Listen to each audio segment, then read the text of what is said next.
welcome back to my channel. My name, Sam. What's good? Hi. I have not talked a lot today, and this is kind of the first time speaking out loud. Anywho, hello. How are we doing? Today, we are sat at my desk, and we are going to discuss some of my anticipated releases for 2025 coming up. Oh my goodness. I'm really excited. I'm going to be real and honest with you. I have 55 on my anticipated releases for 2025 list so far. Those are books high on my radar. A lot of them are sequels that I'm really looking forward to. 55? That's small for me. Compared to previous years, in 2022 I had 92 anticipated releases, 98 in 2023, and in 2024 I had 81. So, 55 is like the low scale of me looking forward to books. So in retrospect, sorry for the cat, she doesn't want to leave, so she's just gonna hang out for a little while. But in retrospect, 55 is like the low scale of anticipated releases for me, so we'll see how much that grows as more books get released and more things are announced and it just gets out of control. But for now, it's an attainable list, and I'm only going to go over the ones that I'm the most excited for, the ones that I'm jumping for joy to get my hands on, go in the full extent of excited. So we're going to start with the very first, which is released. I have a few January releases. I'm gonna keep these in chronological orders of the expected publishing dates based off Goodreads. So these might differ or change, who knows, but this is what I'm aware of and what I'm telling you. So the first one is an Adrian Young adult mystery fantasy thriller, which I'm gonna be honest, I do have as an anticipated release. I have yet to read any of her adult books, which isn't fantastic. So, although I say this is very anticipated, I really love Adrian Young, especially their young adult work, and I know that there is a young adult duology in the works. I don't know when it's coming out, though, so I'm trying to, keep my expectations tame and all. I feel like the adult fantasies Adrian Young has come out with have been so hit or miss. People either love them or absolutely hate them, and I'm scared to figure out where I'm gonna be on the list, so I've not read any of them yet. I have both. We will see, but let's read what this one is about together and how invested I really am in this plot, A woman investigates her brother's mysterious death while coming to terms with her own haunting past in this atmospheric novel. The only thing James and Johnny Golden have ever had is each other. For as long as she can remember, James' deep connection with her twin brother.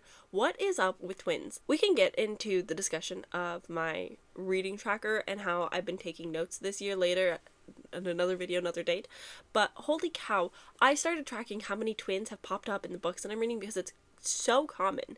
Anyway, James' deep connection with her twin brother Johnny has gone beyond intuition. She can feel what he feels. So, when Johnny is killed in a tragic accident, James knows before her phone even rings that her brother is gone and that she's alone, truly alone, for the first time in her life. When James arrives to the rural town of Hawthorne, California to settle her brother's affairs, she's forced to rehash the ominous past she and Johnny shared and finally face Micah, the only person who knows about it. He's the only man she has ever loved. But James soon discovers the strange connection she had with Johnny isn't quite gone, and the more she immerses herself into his world, the more questions she has about the brother she thought she knew. Johnny was keeping secrets, and he was not the only one.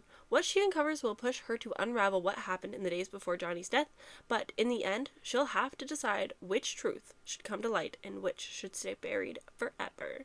Bum, bum, bum. I'm intrigued because I think Adrian Young, Spells for Forgetting, I think, just a classic fantasy with, mystery as many are. And then The Unmaking of June Furrow was a sci-fi mystery time travel fantasy book, which is why I'm so nervous about it because I don't love sci-fi time travel books. But this one has the thriller mystery tag, which intrigues me a lot because I'm wondering if this is going to have more twists and turns than an average book, and maybe she's pivoting into adult thrillers, and maybe fantasy will always be an element in them, but I'm really excited to see where she's going to go on this journey, Okay, this next one I am screaming to the rooftop, shouting at the top of my lungs. I am so freaking excited about, and I will give light spoilers that I do believe this will be in a particular book box. So, am I gonna buy the Blackwell UK edition with the pretty stencil edges with the rose? I don't know. I'm pretty sure it's gonna come in a book box. The teaser seemed pretty, in favor of this book. But at the same time, what if it wasn't and then I missed out on this first edition print? And this is how I end up with so many duplicates. But anyway, the book in question is Iron and Embers by Helen Shower. I'm sorry, I will eventually learn it. For how often I love and talk about this author, it's embarrassing. But holy crap, holy crap, holy crap. I really enjoyed Legend of Thesmar series. I binged it this year. I was like on top of releases. I was, checking them off, getting to them. I read the 4 main ones and then the prequel, Novella short story. And then I've also read like the spin-off, which is Slaying the Shadow Prince. And I love them all. I love them all so much. So this is going to be following the sister Ren and her journeys. Apparently 10 years in the future. I'm a little nervous about that. But it's going to be following Ren and her love story. Ren is an alchemist. I don't know how much the Legend of Thesmar is going to impact the Ashes of Thesmar. Obviously, because there's like a time gap. You might be able to read it on its own if you weren't interested in the Legend of Thesmar. But I also feel like it's going to spoil a lot because the journey that Ren has gone on is because of Althea's journey. So I'm not sure how that's going to play out. I will maybe let you know once I get to it. But yeah, the second this book is in my hands, it will be read. I'm so excited. This is probably top 3 most anticipated books for the entire year. I cannot wait, and I'm so happy it's happening in January. Like, so soon. I can't wait. And then speaking of most anticipated, this one does not have a firm date, but I am on the author's newsletter, so I do have a little bit of inside tea. So I know that she's having like the beta readers look it over and send their feedback, and she's doing like another round of edits, so hopefully, fingers crossed, we will be getting Night Meets the Elf Queen by J.M. Curl. This is the 4th and should be final book to the Elf Queen quartet, following Bow Before the Elf Queen, Long Live the Elf Queen, and whatever the third one is.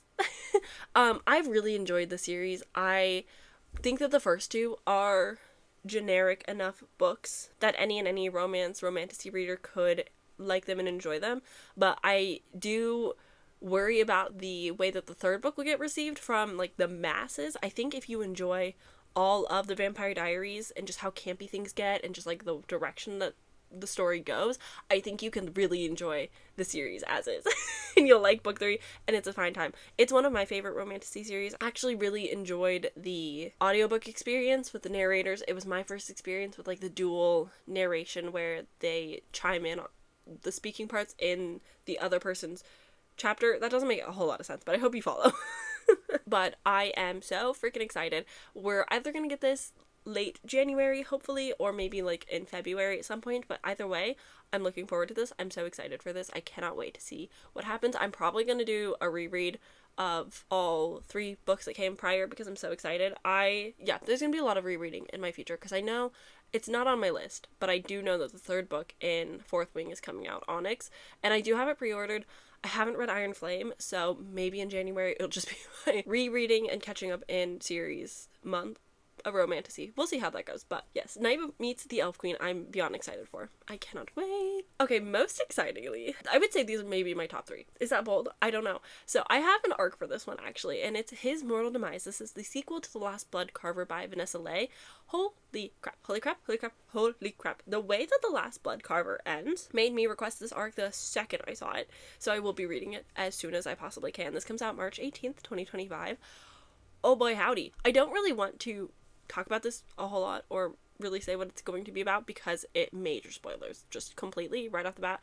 If you even like read the synopsis for the 2nd book, it's going to spoil the 1st book, I'm sure, immensely. So I'm going to tell you about the 1st book, and in the 1st book we are following a girl. I want to say maybe her name is Nika based off the synopsis, but I could be wrong. She is one of the last blood carvers around. Blood carvers, this book is fantasy, but it also really talks about like immigration and colonialization and, just like cultures dying out. So the last blood carver refers to her being one of the last and having kind of like blood magic in a way. It's like super healing. Like if doctors could go into like your brain and your cells and like see and pinpoint what exactly is wrong with you and like figure it out and heal that particular spot for a smooth recovery. She is not necessarily on the run, but trying to keep a low profile, but eventually gets caught and is sold to a very wealthy family whose like family friend is in a coma after an incident where their father passed away, and they're trying to solve like that mystery and see what's going on there. So they hire her, and it's a little bit found family. It's really cute and sweet. The direction that it goes, I would say the writing itself isn't anything to run home about. Like, it's not the best thing ever. It is a debut YA, and it has that feel to it, but I still cried at this book. I was absolutely shocked by the way that it ended and did not see it coming and was upset in like a good way. So I'm actually really excited to see where this goes. I gave The Last Blood Carver like 5 stars. I can see its issues. There was things like whilst I was reading it that I was like, yeah, this is a little bit repetitive at times and a little annoying, but it was still such like a fun read that I still enjoyed the experience so much.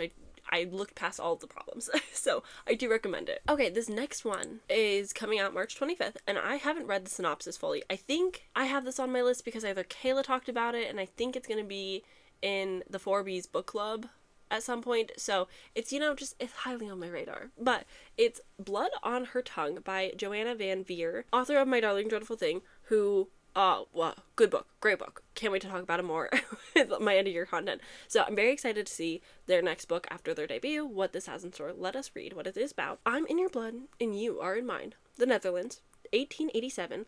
Lucy's twin, oh my god, so many twins, okay. Lucy's twin sister Sarah is unwell. She refuses to eat, mumbles nonsensically, and is increasingly obsessed with a century-old corpse recently discovered on her husband's grand estate. The doctor has diagnosed her with temporary insanity caused by a fever of the brain. To protect her twin from a terrible fate in a lunatic asylum, Lucy must unravel the mystery surrounding her sister's condition, but it's clear her twin is hiding something. Then again, Lucy is harboring secrets of her own too. Then, the worst happens. Sarah's behavior takes a turn for the strange. She becomes angry and hungry. Lucy soon comes to suspect that something is trying to possess her beloved sister. Or is it the madness? Sarah changes before her very eyes. Lucy must reckon with the dark, monstrous truths or risk losing her forever. So, we're getting a feel that it's going to be a little vampiric, it's going to be gothic, it's going to be historical horror. I'm really excited. I thought that My Darling Dreadful Thing had just stunning, beautiful writing, and I just really loved the gothic atmosphere to it, so I'm really excited to see how this one goes. Really excited for that one. This one I'm really excited. April 1st, 2025, The Last Session by Julia Bartz. This is the author who wrote The Writing Retreat, which I really enjoyed. Both halves I thought were interesting. I definitely think that the first half, where it was more atmospheric, cold, occult horror, I loved the first half. The second half is where it picks up in the thriller genre, which is primarily what she's writing in. So it makes sense, but I didn't love the second half quite as much as the first. But this is their next book after their debut. A white-knuckled locker room thriller about a social worker who, after coming face to face with her dark past, must infiltrate the mysterious wellness center in the deserts of Mexico. I'm gonna be really honest with you. That sounds bad. I'm gonna read it, no matter what. But that pitch doesn't sound appealing to me, if we're being honest. I do really enjoy this cover, though. I like the little page fold. It looks similar and matches with The Writing Retreat, but that was about, like, authors and writing. So I think the book feel made more sense in that case, where this one, it doesn't seem like it has anything to do with books. I don't know. So it's fine. I'm not thrilled. I'm not as anticipating this one anymore as I was prior, but that's okay. I'm still gonna keep my eyes peeled, see what people think when it comes in. It'll be fine. So we're getting the sequel to A Fate Inked in Blood by Danielle L. Jensen. This is the first of 2 books on this list to talk to you guys about, but this is the sequel. It's a Norse mythology fantasy romantasy book. I really enjoyed the first one. I thought it was a lot of fun. It was a 4-star read for me, so I'm obviously looking forward to the sequel and what is to come next between our characters. And, oh my goodness, a shield maiden fights to break the shackles of prophecy and to overcome the betrayal of the man who broke her heart. In the searing conclusion, I didn't know it was a duology, in the searing conclusion to the Norse-inspired fantasy romance duology that began with the best-selling A Fate Inked in Blood. I'm really excited. Danielle L. Jensen is just an author for me. I really enjoy The Bridge Kingdom. Spoiler for an upcoming pick. I really like that series. I find it just fun, easy listens. This is a little bit different. It's more fantasy, I would say, than The Bridge Kingdom. The Bridge Kingdom doesn't really dwell in, like, the magic or too much action. Like, there's wars happening and a lot of political intrigue, but it's not overwhelming. I feel like that's an easier barrier to cross when getting into romantasy, whereas A Fate Inked in Blood has a lot more stake, a lot more building characters. I love the gods. The whole purpose of it is basically some gods kind of give drops of themselves to chosen ones, basically, and then fate is out of the gods' hands for those chosen, but those chosen also have some type of power and ability representing that god. So it's a really unique dynamic. We are following some unfated characters and then seeing just, like, the world around them and how they're all interacting. There was quite the betrayal by the end of the book. I wouldn't say that it was the most surprising, and I do remember when I read it, there was one half of the book that I preferred more than the other, but I don't remember which it was at this point. So, overall, a good read. I am really excited to see where we go with these characters and what's going to happen. May is going to be a good month. Oh boy howdy though. But the next one, May 20th, this is the other book that I have an arc for. I can't wait. I'm so excited. The Starving Saints by Caitlin Starling. This is a last chance author type of situation. I love The Death of Jane Lawrence. If you know anything about me, that is one of my top 10 books. I just love the atmosphere. I really loved the full circle moments and just like the way that it all wrapped around each other and just the atmosphere, the gothic tension, the haunted manor type feel. Oh, it's so good. It's so good. Okay. With that said, I've read other Caitlin Starling works and I have not been impressed. So this one, I'm really holding out hope will, make a comeback, make me fall back in love with the writing. This cover is stunning. I'm really excited. From national bestselling author of The Luminous Dead and The Death of Jane Lawrence, a transfixing, intensely atmospheric fever dream of medieval horror. Amar Castle has been under siege for 6 months. Food is running low and there has been no sign of rescue. But just as the survivors consider deliberately thinning their numbers, castle stores are replenished. The sick are healed and the divine figures of the Constant Lady and her saints have arrived, despite the barricaded gates, offering succor in return for adoration. Soon, the entire castle is under the sway of their saviors, partaking in intoxicating feasts of terrible origin. The war hero, Sir Boyne, gives her allegiance to the Constant Lady, Faucine, why are we doing difficult names? A disorganized, paranoid nun turned sorceress, races to unravel the mystery of these new visitors and exonerate her experiments as their source. And in the bowels of the castle, a serving girl, Triella, is torn between her thirst for a secret vengeance against Vaughn and the desperate need to escape from the horrors that are unfolding within Mars' walls. The castle descends into madness. Skipping words, so sorry, can't read. Forgetting the massed army beyond the walls in favor of hedonistic ecstasy. These women are the only ones who still see their situation for what it is, but they're not immune to the temptations of the castle's new master or each other, and their shifting alliances and entangled path bring violence to the surface. To save the castle and themselves will take a reimagining of who they are and a reorganization of the very word itself. So, you've got fantasy, historical, horror, queer. I'm super nervous about this one. It could really be absolutely fantastic or real bad. I just don't know, but I am really excited for it. I'm excited to give this author like a final shot to say like, your books are for me. You can be solidified as like an author that I can trust and look to and fall in love with every the work that you come out with in the future. But unfortunately, we'll have to wait and see. I do have the arc, like I said, so I will be reading it before the publishing date. But yeah, I'm excited even if I'm still nervous. Oh god. What a good year for me. July 15th, please oh please, The Jad Crown by Sarah Hesham. This is a sequel to The Jad Heir, one of my favorite books, maybe, from 2024. I want to say maybe one of my favorites. Maybe not top 10, but like, it was so good. Was in the Goodreads Romantasy pick 2023, and I wouldn't go so far to say it's romantasy, but there is, an obvious romance, but there's definite plot and fantasy and world building outside of the romance. Like, if the romance wasn't there, there would still be a book, So, I am so excited. This is going to be the conclusion. It's a duology. It's an Egyptian-inspired Scorched Throne duology. I'm really excited. The way that the Jad Heir ended, I might honestly do a reread just to like have it fresh in my mind. I loved the romance. I loved I guess you could call it a found family of it all. I loved the side characters, the different relationships that we had going on, and just the dynamic of it all. But the world building itself I thought was really cool. I'm so excited. This is one of the books that like I finished reading it and immediately was like, where's the second book? I need to stalk this author. I need to like update constantly and see like what's going on. Found out on a TikTok when there was news about the second book, and I'm just so excited. So hopefully I can get a special edition. Okay, the next one is probably on everybody's anticipated release. We're all expecting this. We're all preparing for this. Catabasis, I think might be how you say it, by R.F. Kuang. It's the story of a hero's descent to the underworld. Two academic rivals from Cambridge must travel to hell to rescue the soul of their advisor. Getting there was easy. Surviving it and each other is another thing entirely. I'm so excited for this. I'm expecting this to be what I wanted almost from Hellbent and Ninth House by Leigh Bardugo. Didn't love those books. They hadn't hit for me the same way. There were elements that I really enjoyed, such as the Darlington, I think his name was, plot lines where what happens to him, you get me. This basically feels like the better version, whatever that was going to be. I cannot wait. August 28th, best day of our lives. Okay, we're all going to come together. I really liked Babel. I thought that Yellowface was good, but I think that it hit for other people a little bit more than it did me, because I had read The Plot, which is a different book, but of a similar enough premise. But I think that Yellowface obviously has more discussion on race and the publishing industry. Oh boy howdy. This one, I'm excited for. I really want to read The Poppy War in 2025, so this is just, you know, it's just gonna be the R.F. Kuang year for me, and I'm really excited. I'm really looking forward to it. The next one we'll talk about quickly.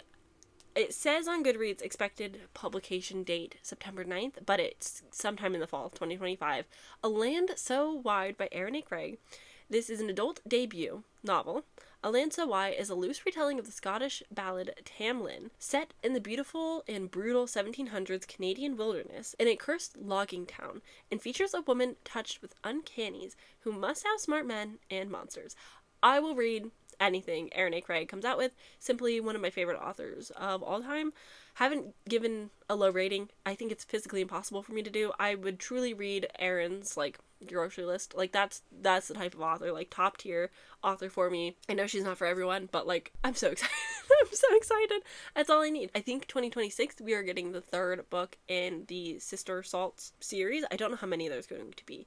So I look forward to that, but I'm so thankful, so happy to be getting books in between these drops. I love a standalone too, but I'm very excited. The next one, another, you know, beloved author by myself, Hot Wax by Emma Rio, September 9th, 2025. The nostalgic love letter to the 90s rock and roll scene. Hot Wax follows a band of rocker misfits, rivals, and trailblazers on the tour that could have catapulted them into superstardom if it hadn't come crashing down. I don't know if this is going to be good, but I will be hopeful, and I will read it no matter what. It could be terrible and I'll still give it a read. So I'm looking forward to being good. I don't think it'll get to the same levels of If We Were Villains. I think that just has a special place in my heart. Either way, no matter what happens, I look forward to this read and see what we have in store from ML Rio after such a long hiatus, you know, coming back strong. The next book, we don't have a lot of information for, but expected publication date, hopefully September 2025. It's still untitled, but the sequel to The Adventures of Amina Al-Sarafi. This is going to be the second book in the series. I am very excited. I loved and adored The Adventures of Amina Al-Sarafi. It's a mother's like last hurrah, getting the band back together, pirates, thieving, trying to solve a bit of a mystery, trying to find some treasure, basically set up a good life for her and her daughter. She's a single parent, she's a single mom, and the twists and turns, the joys, the laughter, the storytelling, highly recommend the audiobook. It was an incredible performance, just impeccable. I loved the setting, the atmosphere. I really enjoyed the City of Brass as well, so I think this just might be the author for me, but I really look forward to reading more from this author. Oh my god, I'm so excited. As teased a little bit earlier, Daniel L. Jensen will be releasing the 6th book from the Bridge Kingdom, which is like a set of now 3 duologies. I just read The Twisted Crown, the Twisted Throne, which was following Aren's sister, twin sister, Anna? I hope all that was correct. But basically this is going to be continuing, Anna and the guy with a really lame name is going to be finishing like their duology, so we'll get the 2nd book. I thought that the way that the book ended, I was like, okay girl, I need the next one, please, stat. It was just a hoot. These are really easy listens. If you have Audible, you have Audible Plus category books that are free in your membership, and The Bridge Kingdom is one of those like free things, and you also get the books released on audiobooks 6 months earlier than the actual book comes out. I hope I am making sense. But this is supposed to come out October 1st, and I am ecstatic. I'm so ready to see what we've got going on. If you're interested in physically reading the book, The Twisted Throne, I believe. Oh my gosh. I keep wanting to call it Two Twisted Crowns, and those are not the same thing. The Twisted Throne comes out, I believe, May in 2025 if you want to like physically get a copy. But the books just all got new covers that are beautiful, gorgeous. So I'm just a fan. I'm a fan. They're easy reads. My favorite so far out of the 5 that I've read is probably The Traitor Queen, which is the second book, and I just love the desert vibes in that. I love the like arranged marriage to enemies to friends to lovers to enemies to lovers. Like, it's just a good journey. So I'm looking forward to it. It's gonna be fun time. And finally, the last but not least, we have an October 9th release that I'm looking forward to. Savage Blooms by S.T. Gibson. Adam has been in love with his best friend Nicola since high school. But the closest he can come to admitting his feelings is inviting her to travel with him to Scotland in search of a legendary cave from his grandfather's bedtime story. When a storm washes out the road, Adam and Nicola find themselves at the mercy of Eileen, an eccentric aristocrat, and Finley, her brooding groundskeeper. The Americans quickly get more than they bargained as they become entangled in Eileen and Finley's world of mind games, kink, and ancient enchantment. Fantasy, romance, adult, gothic, queer. Ooh. I'm intrigued, you could say. I'm definitely interested in what this has in store. I didn't think we'd be getting another S.T. Gibson outside of the Summoner's Circle, summoning books, Evocation, Odd Spirit. I figured that we'd be getting more from that world. So I'm pleasantly surprised to see that we'll be getting another. I know that A Dowry of Blood is like highest pedestal S.T. Gibson works, and nothing else is compared for everybody, but I have still really enjoyed all of their works. I've never been like super bummed and disappointed and like mad or upset about any of them. I've given them all, I think, 4 or 5 stars depending. So I think, I think I can just forgive certain authors for their crimes, and it also helps to have like expectations tempered when going into things so that you're, pleasantly surprised rather than disappointed. So I'm really looking forward to this. I'm really looking forward to seeing a cover for this, especially. I want to know what it's going to look like. It's probably going to be gorgeous. Oh my god. I hope that a book subscription box gives it to me, even though we got evocation from everything, so probably not, but I would really like it if we did. But alas, those are the ones that are really standing out to me at this moment, the ones that are like screaming my name, the authors that I just love and expect good things from. I will of course leave my Goodreads list down in the description if you're like interested in just perusing what else I'm interested in the year, to maybe add onto your list and see what else might catch your fancy. I know that most of these were sequels or just like beloved authors for me, but truly like that's what I'm trying that's the energy I want for 2025. Beloved authors, reading series, just like reading things that I know I'm going to like, hopefully, preferably, and just having a good old time. We're gonna have a good reading year. I'm trying to get a better average rating. That's my big goal. That's all I want. So we will see how that goes. But alas, thank you guys so much for watching. Please let me know what your most anticipated releases for the year. I need to know. And if you don't have an anticipated release, but you want to say, hey, that you made it to the end of the video, any type of flower emoji for Savage Blooms, go ahead and put down in the comments. I'm going to leave this here because I have a lot of filming and editing to do for the good old Bookmas. So I'm gonna skedaddle, but thank you guys so much for watching, and I will see you guys very soon in my next video tomorrow. Oh my god, tomorrow, right? I think tomorrow. Okay, goodbye, happy holidays, bye.